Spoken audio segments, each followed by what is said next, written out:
Bueno,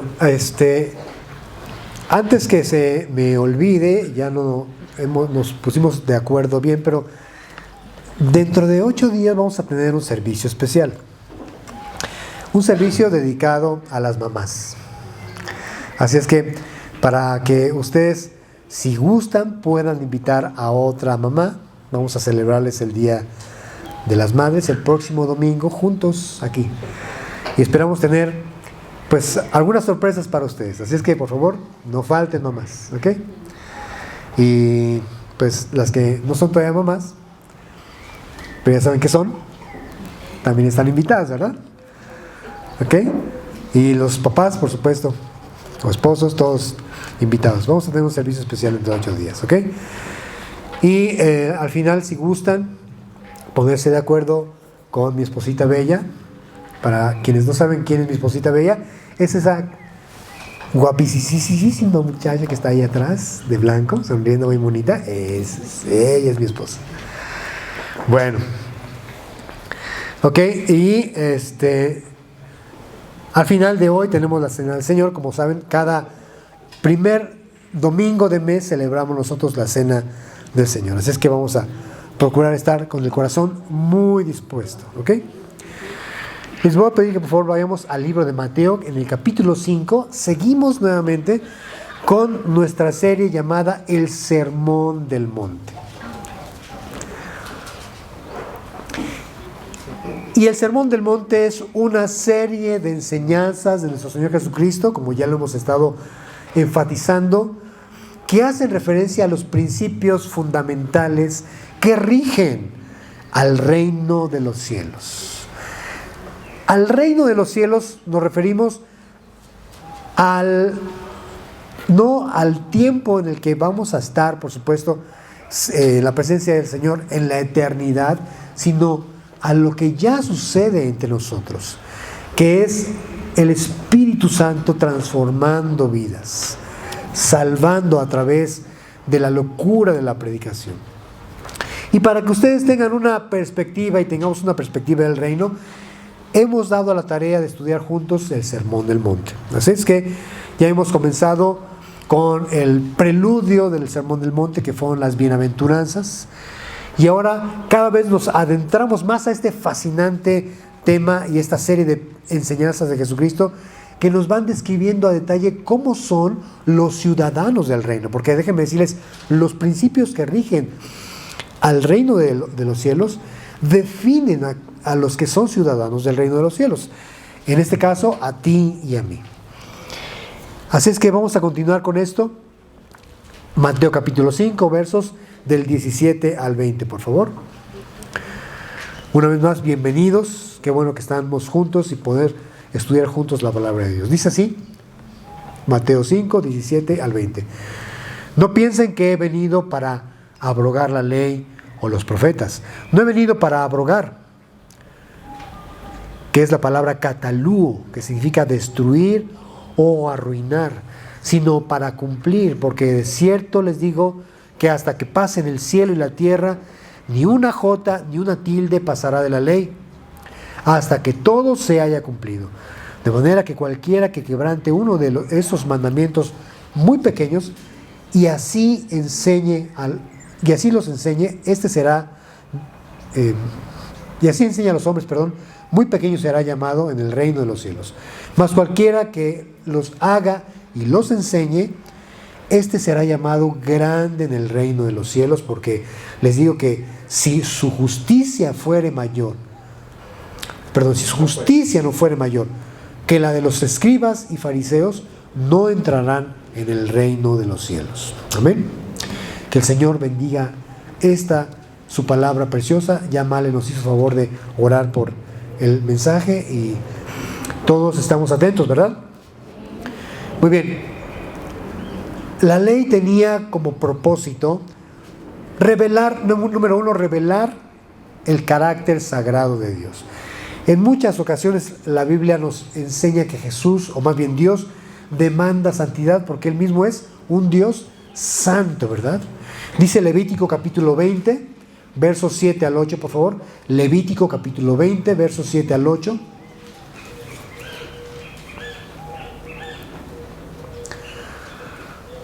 Voy a tratar de irme un poquito más rápido. Levítico capítulo 20, versos 7 al 8. Santifíquense pues y sean santos, porque yo, Jehová, soy su Dios.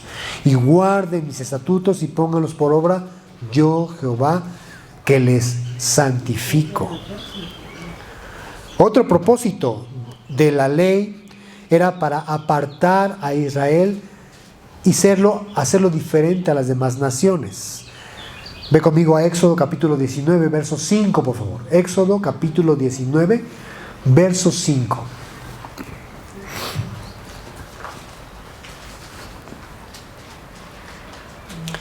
Éxodo capítulo 19, versículo 5. ¿Lo tienen?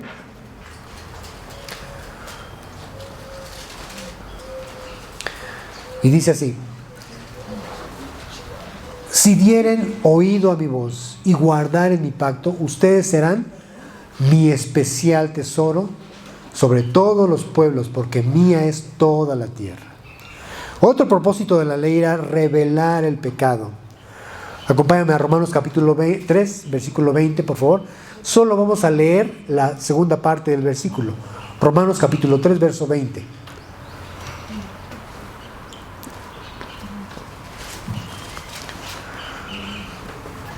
Romanos capítulo 3, versículo 20. Dice: porque por medio de la ley es el conocimiento del pecado. ¿Ok? Vamos a otro propósito de la ley, el cual era proteger. Todas las reglas que posiblemente para muchos serían complicadas y de alguna forma también exageradas, tenían un propósito. Dios quería protegerlos. Ve conmigo al Salmo número 1, versículos 2 y 3, muy conocido. Algunos incluso ya se los deben saber de memoria, ¿verdad? Salmo número 1, versículos 2 y 3. Ajá. Salmo número 1, 2 y 3 dice: sino que en la ley de Jehová está su delicia, y en su ley medita de día y de noche. Será como árbol plantado junto a corrientes de aguas, que da su fruto en su tiempo y su hoja no cae, y todo lo que hace prosperará. Esas mismas palabras dio Dios a Josué como instrucción, diciendo: nunca se apartará de tu boca este libro de la ley, sino que de día y de noche meditarás en él, para que guardes y hagas conforme a todo lo que en él está escrito, porque entonces harás prosperar tu camino y todo te saldrá bien. Josué 1:8. Entonces la ley servía para protegerles, pero también la ley servía para amar. Uno de los propósitos fundamentales de la ley era el amor. Dice Romanos capítulo 13, versículo 10, igual la segunda parte del versículo. Romanos capítulo 13, verso 10, B, 10, segunda parte. Pronto les prometo que vamos a tener ya una pantalla aquí para tener la letra de las canciones y los versículos bíblicos, para que sea más didáctico para ustedes, más rápido, ¿ok? Solo debemos orar por el servidor que se va a hacer cargo de ese ministerio, porque otra cosa ya no lo va a poder hacer. ¿Amén? Amén. Padrísimo. Bueno, entonces dice Romanos capítulo 13, verso 10: así que el cumplimiento de la ley es el amor.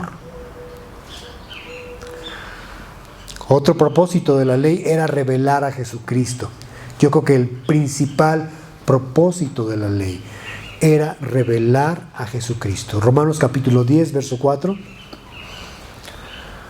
Romanos 10, verso 4.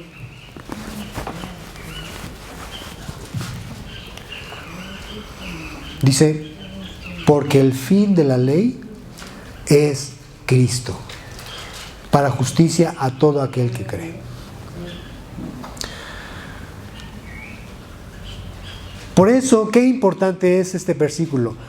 Y con el paso del tiempo, los comentarios e interpretaciones de la ley, más conocidas como las tradiciones de los ancianos, fueron desplazando a las mismas escrituras. Los religiosos de Israel prefirieron observar estas interpretaciones porque a conveniencia propia les resultaba mucho más fácil de cumplir que la misma ley de Dios. Así que ellos decían guardar la ley, pero de forma solamente externa, para ser vistos de los hombres, de forma muy religiosa. Pero olvidaron lo más importante de la ley, que era agradar a Dios. Eso era lo más importante de la ley. Así que por mucho odio que sintieran por alguien, si no lo mataban o asesinaban, no sentían a ser culpables de quebrantar el mandamiento que dice: no matarás, no te vengarás, ni guardarás rencor a los hijos de tu pueblo, sino amarás a tu prójimo como a ti mismo, yo Jehová. Esto lo encuentras consignado en Levítico capítulo 19, verso 18. Pasaje que, por cierto, ustedes recordarán que dolosamente fue cambiado por la versión llena de sabiduría terrenal, animal y diabólica, lo cual rezaba: amarás a tu prójimo y aborrecerás a tu enemigo. ¿Se acuerdan que Jesús hace mención al respecto en Mateo capítulo 5, verso 43? Así que preferían el odio que el amor, porque les era más fácil odiar a los enemigos que amarlos y perdonarlos, lo cual era contrario a la ley, porque, como lo acabamos de ver, uno de los propósitos fundamentales de la ley era el amor. El amor. Más adelante Jesús aclara que en el reino de Dios el odio, y escuchen bien por favor, iglesia hermosa, el odio es equivalente al asesinato. El rencor es equivalente a matar, y lo vamos a ver posteriormente. Así que por mucha lujuria que sintieran, mientras no tuvieran intimidad sexual fuera del matrimonio, no se consideraban culpables de adulterio o de fornicación. Pero los estándares de Dios, familia hermosa, son más altos que los estándares de los hombres. Ve conmigo a Isaías capítulo 55, versos 7 al 9, por favor. Isaías capítulo 55, versículos 7 al 9. Y cuando lo tengan, por favor, digan amén fuerte, por favor. Isaías capítulo 55, versículos del 7 al 9. Amén. Dice: deje el impío su camino, y el hombre inicuo, ¿qué dice? Sus pensamientos. Y por favor, amada iglesia, quiero pedirles que nos permitamos considerar con mucha seriedad este pasaje. Dice Dios: deje el impío su camino y el hombre inicuo sus pensamientos. Recuerdo que Job, al final de su experiencia, en el capítulo 42, dice: yo conozco que todo lo puedes y que no hay pensamiento que se esconda de ti. Mis queridos hermanos, debemos entonces saber que aún a través de nuestros pensamientos nosotros estamos ya constantemente ofendiendo a Dios. Por eso el salmista dice muchas veces, por ejemplo en el Salmo 19 al final dice: ¿quién entenderá sus propios errores? Líbrame de los que me son ocultos. Preserva a tu siervo de las soberbias, que no se enseñoreen de mí, y así estaré libre de gran rebelión. Es decir, aún aquellos pecados que yo no sé que existen, pero que los cometo, te ofenden. Termina diciendo el salmista: sean gratos los dichos de mi boca y la meditación de mi corazón delante de ti. Porque, como dice Job, no hay pensamiento que se esconda de Dios. Seguimos leyendo ahí en Isaías 55, dice: el hombre inico sus pensamientos, y vuelvas a Jehová, el cual tendrá de él misericordia, y al Dios nuestro, el cual será amplio en perdonar, porque mis pensamientos no son sus pensamientos, ni sus caminos mis caminos, dice Jehová. Como son más altos los cielos que la tierra, así son mis caminos más altos que sus caminos, y mis pensamientos más que sus pensamientos. Así que si los estándares de Dios, mis queridos hermanos, están contenidos en la ley, así que la más pequeña norma de Dios era más alta que las mismas tradiciones de los ancianos. Por tanto, Jesús no vino a suavizar la ley en lo más mínimo, sino a confirmarla y a cumplirla con todo detalle. Así es que aunque los religiosos pensaran que no transgredían el mandamiento, con sus pensamientos ya habían desagradado a Dios muchas veces. Así que era más fácil que pasase, dice Jesús, el cielo y la tierra, los cuales perecerán antes que la ley de Dios deje de ser. Dice el Salmo 102, versos 25 y 26, por favor. Salmo 102, 25 y 26. Salmo 102, 25 y 26.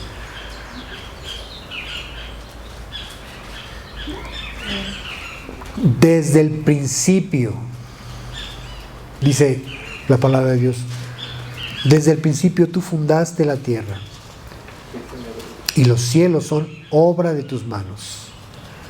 Ellos perecerán, mas tú permanecerás. Y todos ellos como una vestidura se envejecerán, como un vestido los mudarás y serán mudados. Pero el énfasis es, ellos perecerán, mas tú permanecerás.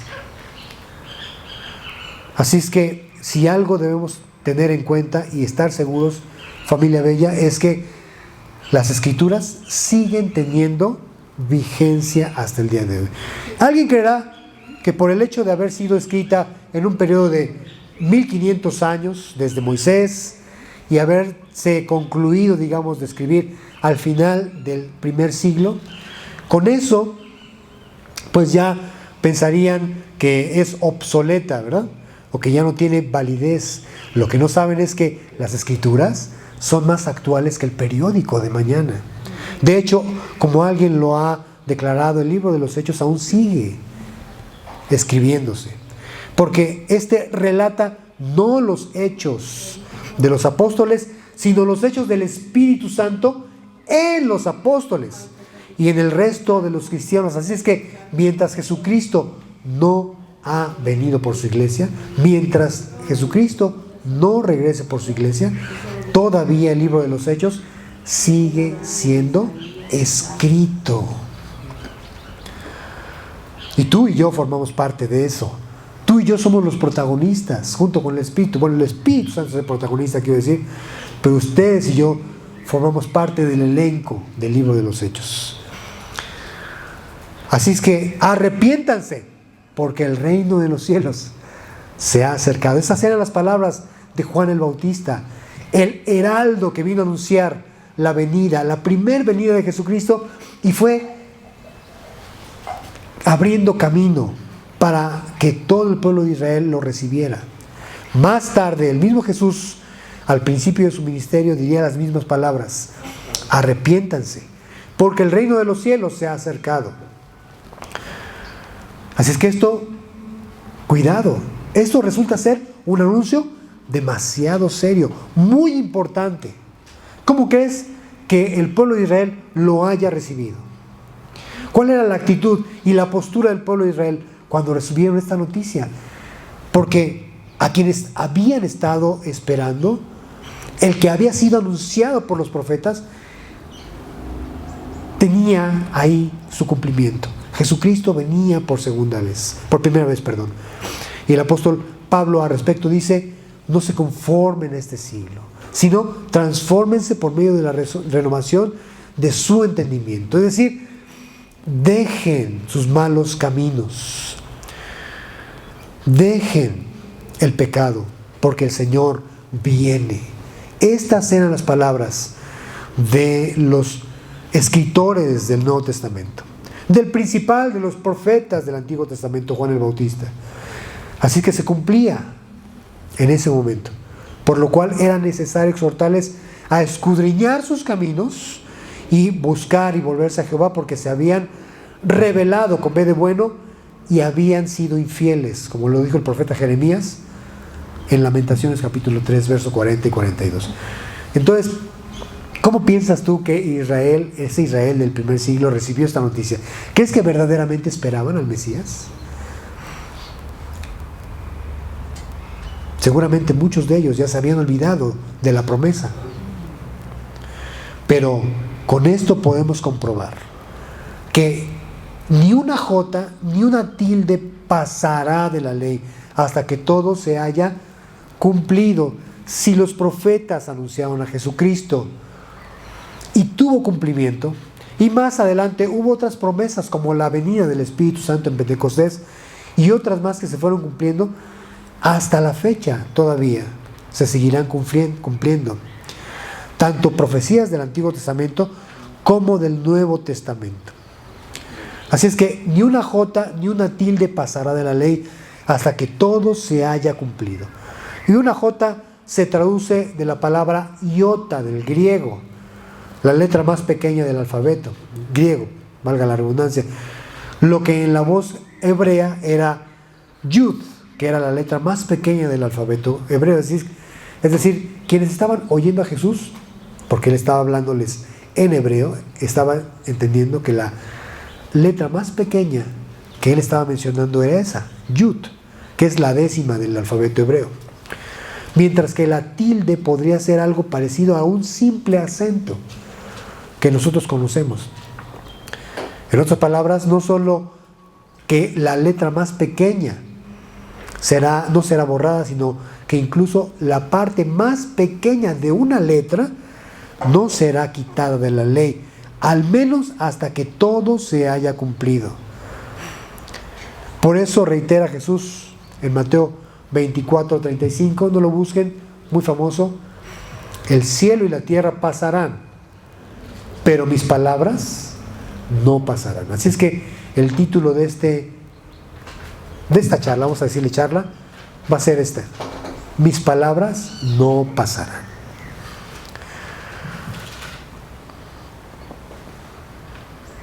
Así es que con este cumplimiento podemos ver que la Biblia es la infalible palabra de Dios, que incluso ya nos lo ha permitido por gracia Dios mismo comprobarla incluso a través de los números, ¿verdad?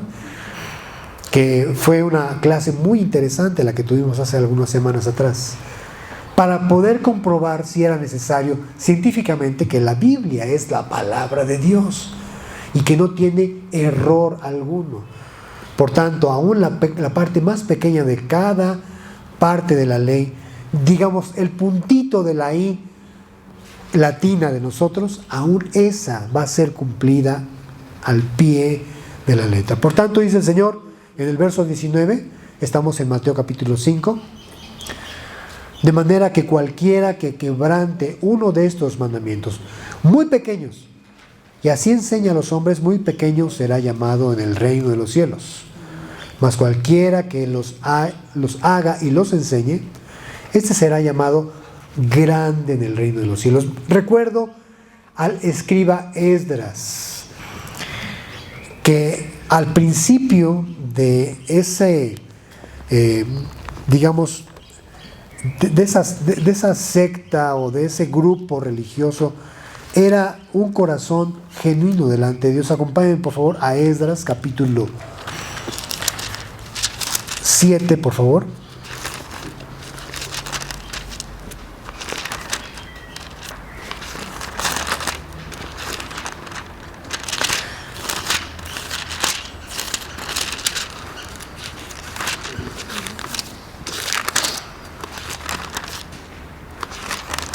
Versículo 10. Esdras capítulo 7, versículo 10. ¿Lo tienen? Dice, porque Esdras había preparado su corazón para inquirir la ley de Jehová y para cumplirla, y para enseñar en Israel sus estatutos y sus decretos. Bien, vemos que hay un proceso para finalmente enseñarla, y es primeramente disponer el corazón. Ajá. ¿Tú has dispuesto tu corazón para venir aquí a la iglesia y escuchar la palabra de Dios? Disponer el corazón. Segundo, para meditar. La palabra inquirir es meditar, para meditar en ella. 3, para cumplirla, para vivirla, para llevarla a cabo, ponerla por obra y finalmente enseñarla. Hay quienes primero quieren enseñarla y después vivirla y después meditar en ella. Pero no, quien desea enseñar primero deberá disponer su corazón y meditar en ella para finalmente cumplirla y al final enseñarla. Aquí Jesús dice: de manera que cualquiera que quebrante uno de estos mandamientos muy pequeños y así enseña a los hombres muy pequeños será llamado en el reino de los cielos. ¡Qué tragedia! Para quienes se preocupan primero por enseñar antes que vivir. Dentro de la cultura griega había dos escuelas de pensamiento muy famosas dentro del llamado gnosticismo, que era una mezcla de religión judía y paganismo griego. Esas escuelas de pensamiento eran los famosos estoicos y los epicúreos, a los cuales Pablo confrontó en Atenas. Si quieres leerlo en casa, en el capítulo 17 de Hechos, específicamente en el verso 18. La ideología de estos contemplaba solo la salvación del espíritu, pero decían que el cuerpo era irredento, es decir, el cuerpo no tenía salvación, no se podía redimir. Así es que no creían entonces en que hubiese resurrección de los muertos. Por tanto, no creían que Jesucristo fuera Dios, porque decían que era imposible que Dios pudiese habitar en un cuerpo, dado a que este cuerpo iba a ser finalmente destruido en el infierno. Así que como el cuerpo estaba destinado a ser destruido, ellos enseñaban, vuelvo a reiterar, estos epicúreos e estoicos, que no era necesario, o más bien que no era malo, ser depravado y darle vuelo a la hilacha. Así es que uno de los principales problemas pecaminosos en el tiempo del primer siglo, en el tiempo de Jesús, era la libertad sexual que había. Ustedes han estudiado junto conmigo algunos el libro de los Efesios. Ustedes saben que en Éfeso se encontraba el templo de la famosa diosa Afrodita o la diosa Diana, que era la representante de lo que ellos conocían como lo afrodisíaco, lo pecaminoso en el tema sexual. Y por tanto, en Éfeso era muy común ver a muchas mujeres en poca ropa alrededor del templo. Por eso, la iglesia establecida ahí, claro que sufría mucho. Esto, obviamente, también tenía que ver con la cultura religiosa de aquel entonces. Era ignorancia completa y Pablo llegó ahí a establecer una iglesia y hubo un milagro impresionante, un avivamiento impresionante, al menos por un tiempo. Finalmente la Biblia dice que ellos perdieron su primer amor. Sería muy interesante más adelante estudiar un poquito acerca de Éfeso, ¿no? Pero bueno, así que estas escuelas de pensamiento decían que el cuerpo, dado a que no se redimía, podía ser un cuerpo pecaminoso y no había ningún problema. De esto mismo enseña Apocalipsis capítulo 2, verso 20. Y esto nos lleva a considerar una situación muy peligrosa en las iglesias. Apocalipsis capítulo 2, verso 20, por favor. Apocalipsis 2, verso 20 dice: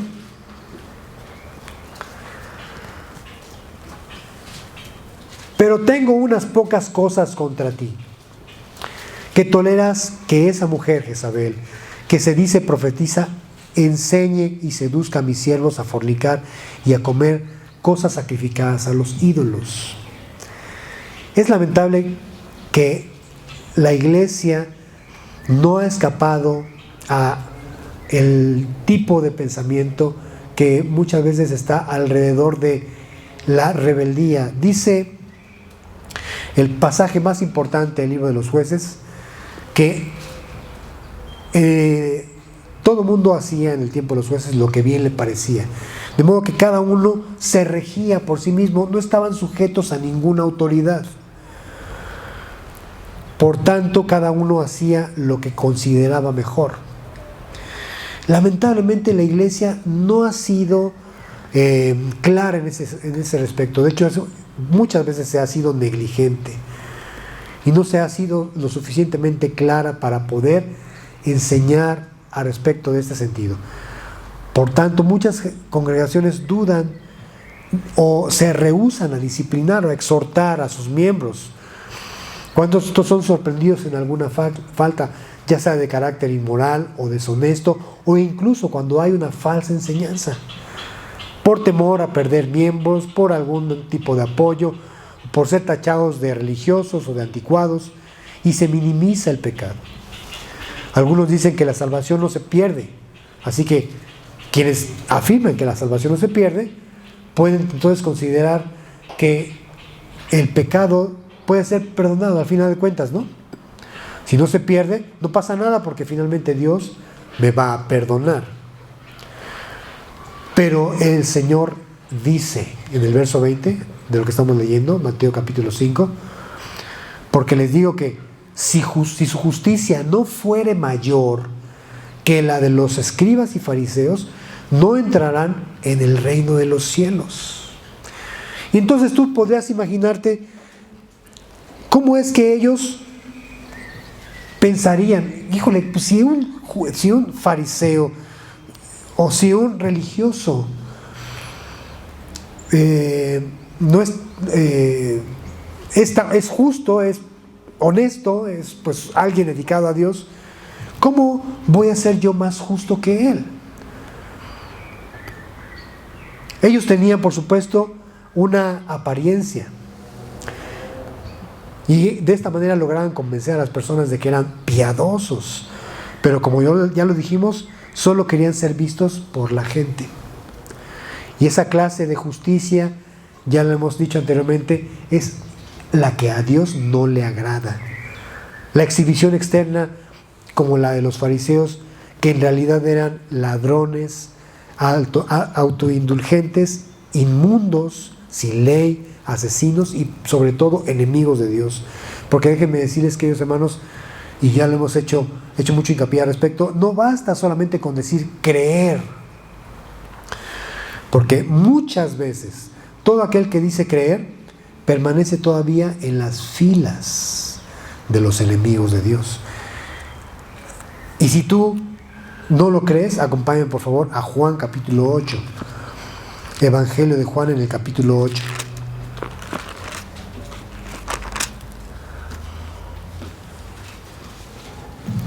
Evangelio de Juan, capítulo 8.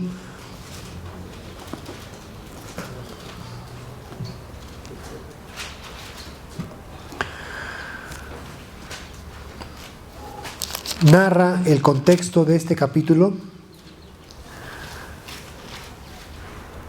La fiesta de los tabernáculos. Es decir, entonces el escenario es el templo. Y al final del capítulo 8, más bien, en el versículo 30, disculpen, el versículo 30, Juan capítulo 8, verso 30 dice: hablando él estas cosas, después de haberles hablado la palabra, muchos creyeron en él. Y yo te quiero pedir que por favor pongas atención, muchos creyeron en él. El verso 31 dice: dijo entonces Jesús a los judíos que habían creído en él: si ustedes permanecen en mi palabra, serán verdaderamente mis discípulos. Ojo, ese sí es condicional.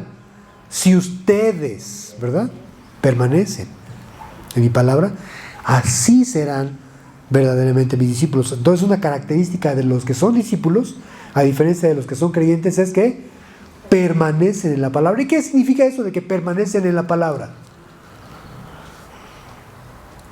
¿Cuál era uno de los propósitos de la ley? El Salmo 1 dice que era para proteger. De día y de noche meditarás en él para que guardes y hagas conforme a todo lo que está escrito, le dijo Dios a Josué. El Salmo número 1 dice: será como árbol plantado junto a corrientes de aguas que da su fruto en su tiempo, y todo lo que hace prosperará, ¿verdad? Entonces, eso significa permanecer, a diferencia de solamente ser creyentes. Y el verso 32 dice Jesús: y conocerán la verdad, y la verdad les hará libres. Pero ellos respingaron y le dijeron: linaje de Abraham somos y jamás hemos sido, escuchen lo que dicen, jamás hemos sido esclavos de nadie. Seguramente ya se les olvidó sus vacaciones en Babilonia de 70 años, seguramente ya se les olvidó que ellos estaban bajo el asedio de Roma. En fin, dice: no hemos sido esclavos de nadie. ¿Cómo dices tú, seremos libres? ¿Serán libres? Pero Jesús les responde diciendo: de cierto les digo que todo aquel que hace pecado, esclavo es del pecado. Y sigue continuando con su disertación del Señor, a manera que los lleva al entendimiento. Ustedes creyeron, pero todavía, dice el verso 44, ustedes son de su padre el diablo.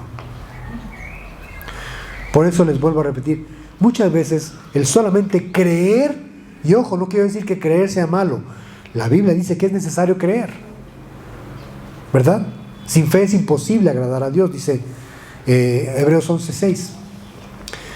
Pero solamente quedarnos en la estatura de creyentes y no de discípulos nos hace ser proclives, mis queridos hermanos, a permanecer todavía en las filas de los enemigos de Dios. Y Jesús se los está diciendo a ellos. Vuelvo a repetirte, el verso 30 decía que a muchos creyeron en Él, pero a esos muchos Jesús les dice: ustedes son hijos del diablo. ¿Y cómo crees que termina el capítulo 8 de Juan? Estos mismos agarraron piedras y querían volverlo a matar. Por eso es que es muy importante, mis queridos hermanos, establecer esto. Dice Jesús: si su justicia no fuere mayor que la de los fariseos, no entrarán en el reino de los cielos. Aquí ya toma sentido entonces, porque ellos solamente eran una apariencia externa, algo para presumir, pero ellos seguían en sus pecados, ellos seguían siendo hijos del diablo. El principal interés de Dios está en el corazón, así que la hipocresía, queridos hermanos, no puede sustituir a la santidad. El interés de Dios respecto a la ceremonia religiosa es el mismo. Jesús nos dice que si nuestra generosidad, nuestra oración, nuestro ayuno no se hace con un espíritu humilde y amoroso y en secreto, no cuentan para Él. Así que el ritual, amigos queridos, no puede sustituir a la justicia.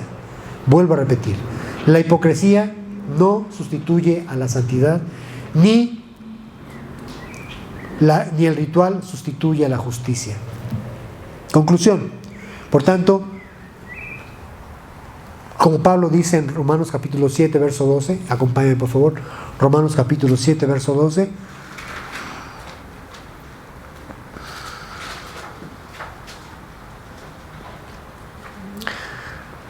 La ley a la verdad es santa. Romanos capítulo 7, verso 12. La ley a la verdad es santa. Y el mandamiento, santo, justo y bueno. ¿Por qué la ley es santa? Es santa, el mandamiento santo, justo y bueno, porque nos lleva a conocer a Jesucristo. Ahí mismo en Romanos capítulo 10, verso 4. Romanos 10, verso 4. Y lo leímos al principio como uno de los propósitos de la ley, que dice: el fin de la ley es Cristo, para justicia a todo aquel que cree.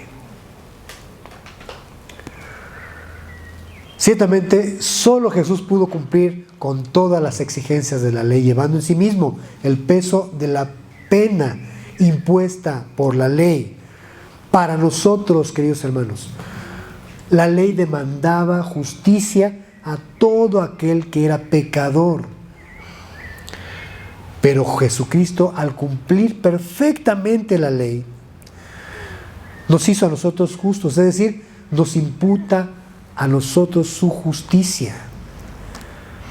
De modo que entonces ahora podemos entender por qué Cristo dijo que era necesario no destruir la ley, no dejar de cumplir la ley. Más adelante, en el mismo Sermón del Monte, Jesús nos enseña, como ciudadanos del reino, cuáles son las demandas de la ley, pero vistas desde la perspectiva del reino de los cielos. No como los religiosos. Mientras no me vean, no pasa absolutamente nada. Eso no es guardar la ley. Eso no es guardar la palabra de Dios. Así es que con esto les puedo decir, queridos hermanos, aun cuando nosotros no estamos bajo la ley, esta no ha sido abrogada, esta no ha sido quitada. Porque antes que la ley termine, ya habrá desaparecido el mundo y todo lo que conocemos en él. El universo mismo será destruido, si es necesario, antes. Pero la ley permanecerá, la palabra de Dios permanecerá, al menos hasta que todo se haya cumplido. Y ciertamente tendrá un tiempo de cumplimiento. Y con esto voy a terminar. Acompáñame a Efesios capítulo 4, por favor. Dice la palabra de Dios que Él estableció ministerios, ¿verdad?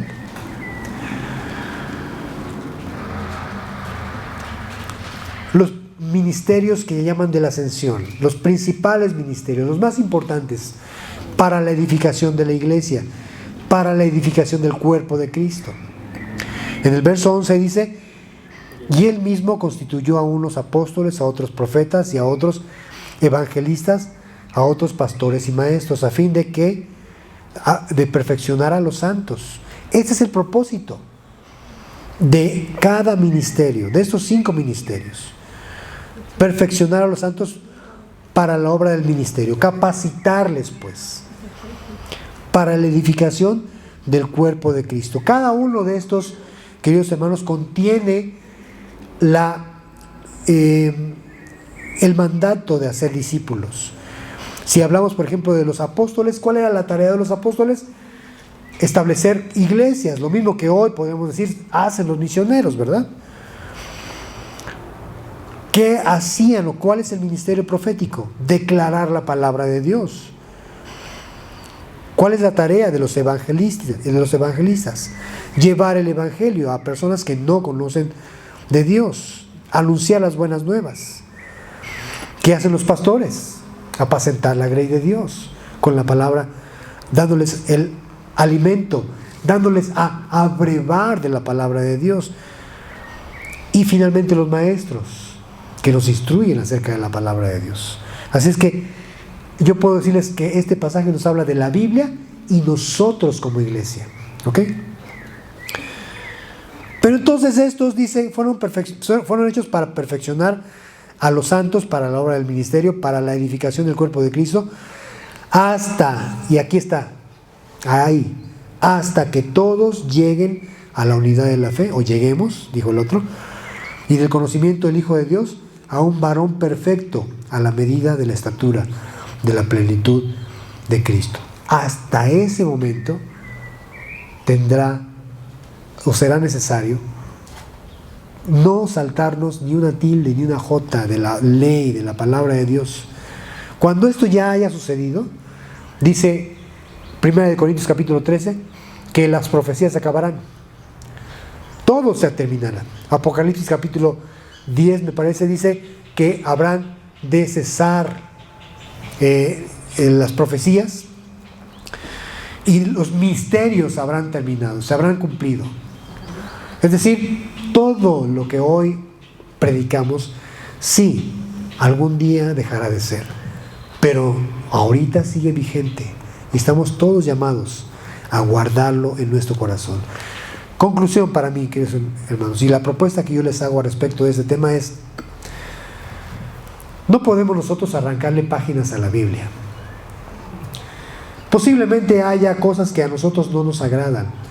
Posiblemente haya aspectos disciplinarios, aspectos que tengan que ver con ofrendas, que tengan que ver con justicia o lo que sea. Por ejemplo, cuando hablamos acerca de padecer por el reino de Dios, todas esas cosas son impopulares, pero la Biblia los enseña. No podemos nosotros quitarle páginas a la Biblia. Así es que, déjenme decirles, estamos entonces llamados a cada uno de nosotros a amarla, porque si esta nos lleva todos los días a Jesucristo, finalmente dice Jesús, escudriñen las Escrituras, porque, ¿dice qué? Ellas dan testimonio de mí. ¿Ah?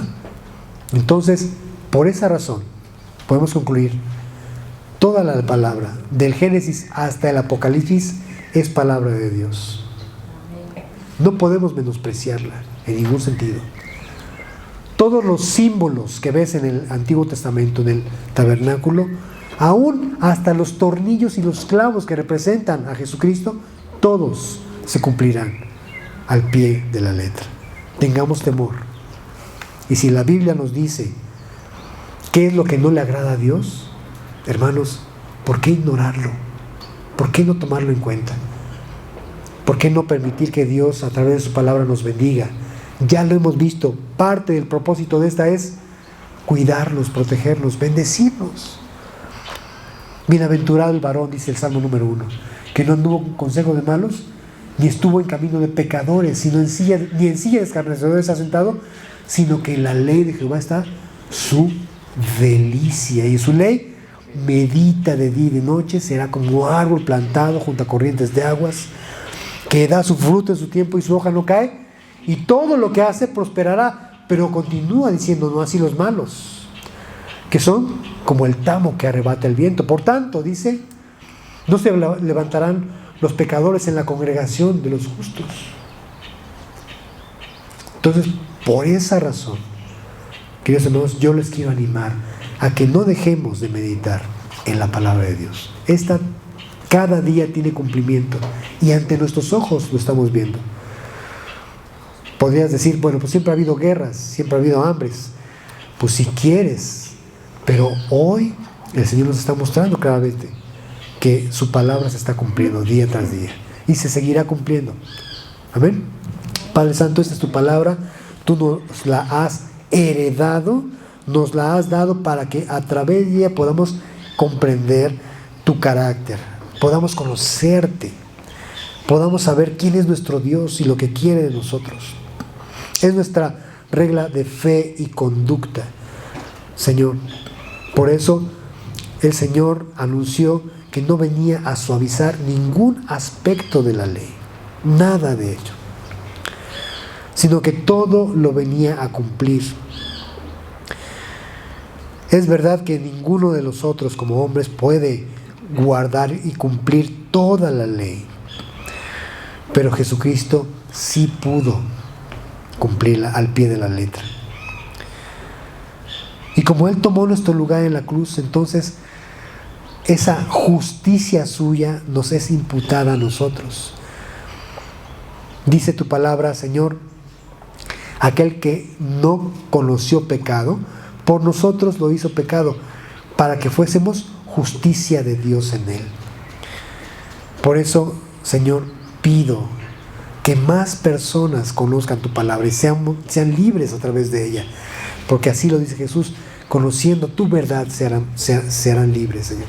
Y yo ruego que como iglesia, Señor, no nos conformemos a este siglo, no nos conformemos solamente con ser creyentes, sino migremos a ser discípulos, aquellos que permanecen en tu palabra, Señor. Eso te lo pedimos en el nombre de Jesús. Gracias por heredarnos tu palabra, Señor. Amén.